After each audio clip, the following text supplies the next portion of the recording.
ನಾಮಚಿಂತನದ ಪ್ರಚಾರ ಹಾಗೂ ಪ್ರಸಾರ ಮಾಡಬೇಕು. ಯಾರು ಸಾಧಕರು ಇದ್ದಾರೆ, ಸಾಧನಾ ಸಮಯದಲ್ಲಿ ಎಲ್ಲಿ ಇದ್ದಾರೆ ಅಲ್ಲಿ ಆ ಜಾಗದಲ್ಲಿಯೇ ಆ ಭಗವಾನ ಪರಮಾತ್ಮನ ನಾಮಚಿಂತನ ಮಾಡಬೇಕು ಅಂತ ಹೇಳ್ತಾರೆ. ಜೊತೆಯಲ್ಲಿ ಯಾರು ಸಿದ್ಧರಾಗಿದ್ದಾರೆ, ಸಿದ್ಧ ಪುರುಷರಿಗೆ ಏನು ಹೇಳ್ತಾರೆ ಅಂತಂದ್ರೆ, ನೀವು ಏನು ಮಾಡಬೇಕು, ಪ್ರವಾಸವನ್ನು ಮಾಡಿ ಪ್ರವಾಸದ ಜೊತೆಯಲ್ಲಿ ಪ್ರಸಾರ ಮಾಡ್ತಾರಲ್ಲ ಅವರಿಗೆ ಏನು ಸಿಗ್ತದ ಅಂತ ಕೇಳಿದಾಗ ಜಗದ್ಗುರು ತುಕಾರಾಮ್ ಮಹಾರಾಜರು ಹೇಳ್ತಾರೆ, ಸೋಢವೀಲವಾದ ಸ್ವಾಮಿ ನಿಶ್ಚಯಿಸಿ ಪ್ರತಿಜ್ಞಾ ಹೇದಾಸಿ ಕೇಳಿಯಾಮಿ. ನೀವು ನನ್ನ ಭಗವಾನ ಪರಮಾತ್ಮನ ನಾಮಚಿಂತನದ ಪ್ರಚಾರ ಹಾಗೂ ಪ್ರಸಾರ ಮಾಡಿದರೆ ನನ್ನ ಪರಮಾತ್ಮ ನಿಮ್ಮ ಯಾವುದೇ ಸುಖ ದುಃಖಗಳಲ್ಲಿ ನಿಮ್ಮ ಕೈ ಬಿಡುವುದಿಲ್ಲ. ನಿಮ್ಮನ್ನು ರಕ್ಷಿಸುವ ಜವಾಬ್ದಾರಿ ಯಾರಾದರೂ ಇದ್ರೆ ನನ್ನ ಪರಮಾತ್ಮ ಎಂತಹ ಕಷ್ಟಗಳ ಕಾಲ ಬಂದಿದ್ದರೂ ಸಹ ಕೂಡ ನನ್ನ ಪರಮಾತ್ಮ ನಿಮಗೆ ರಕ್ಷಣೆ ಮಾಡ್ತಾನೆ ಅಂತ ಹೇಳ್ತಾರೆ. ಶಿವ ಶಿವ ಎಂದರೆ ಭಯವಿಲ್ಲ, ಶಿವನಾಮಕ್ಕೆ ಸಾಟಿ ಬೇರಿಲ್ಲ. ಆ ಭಗವಾನ ಪರಮಾತ್ಮನ ನಾಮ ನಿಮ್ಮ ರಕ್ಷಣೆ ಮಾಡುತ್ತದೆ ಅಂತ ಹೇಳ್ತಾರೆ.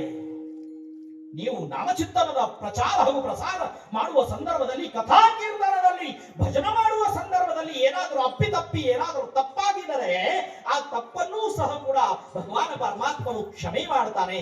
ಯಾಕಂದ್ರೆ ಆ ಭಗವಾನ ಪರಮಾತ್ಮನ ಭಜನವು ನೀವು ಪ್ರೀತಿಯಿಂದ ಮಾಡಿದರೆ ಆ ಪ್ರೀತಿಯ ಪಾತ್ರ ನೀವು ಆಗಿದ್ದಾಗ ಭಗವಾನ ಪರಮಾತ್ಮನು ಪ್ರೇಮೇ ಚಕ್ರಪಾಣಿ ವಶಹೋಯ ಗುಣದೋಷನ ಹಿ ಪಹತ ಕೀರ್ತನಿ ಪ್ರೇಮೇ ಚಕ್ರಪಾಣಿ ವಶಹೋಯ. ನೀವು ಪ್ರೀತಿಯಿಂದ ಪ್ರೇಮದಿಂದ ಹರ್ಷೋಲ್ಲಾಸಿತನಾಗಿ ಆ ಭಗವಾನ ಪರಮಾತ್ಮನ ನಾಮಚಿಂತನೆ ಮಾಡಿ. ಹೇಗೆ ಮಾಡಿ? ನಮಃ ಶಿವಾಯ, ಓಂ ನಮಃ ಶಿವಾಯ, ಹರ ಹರ ಭೋಲೆ ನಮಃ ಶಿವಾಯ, ನಮಃ ಶಿವಾಯ, ಓಂ ನಮಃ ಶಿವಾಯ, ಹರ ಹರ ಭೋಲೆ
ನಮ್ಮ ದೇಹದಲ್ಲಿ ಭಕ್ತಿ ರೂಪ ನಾವು ಭಕ್ತಿಗೆ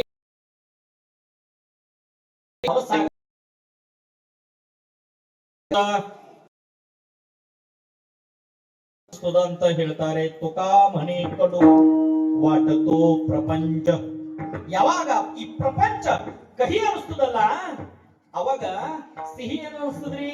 ಆ ಭಗವಾನ ಪರಮಾತ್ಮನ ನಾಮ, ಆ ನಾಮಚಿಂತನದಲ್ಲಿ ನಾವು ರತನಾಗಿ ಆ ನಾಮಚಿಂತನ ಪ್ರೀತಿಯಿಂದ ಮಾಡಿದಾಗ ಭಗವಾನ ಪರಮಾತ್ಮನು ನಮ್ಮ ಕಷ್ಟದಲ್ಲಿ, ನಮ್ಮ ಸುಖ ದುಃಖದಲ್ಲಿ ನಮಗೆ ಎಲ್ಲಾ ರೀತಿಯ ಸಹಕಾರವನ್ನು ಮಾಡಿ ರಕ್ಷಣೆ ಮಾಡಲಿಕ್ಕೆ ಸಮರ್ಥನಾಗಿ ನಮ್ಮ ಬೆನ್ನಿಗೆ ನಿಂದಿರ್ತಾನ ಅಂತ ಹೇಳಿ ಜಗದ್ಗುರು ತುಕಾರಾಮ್ ಮಹಾರಾಜರು ಹೇಳ್ತಾರೆ. ಜ್ಞಾನೇಶ್ವರ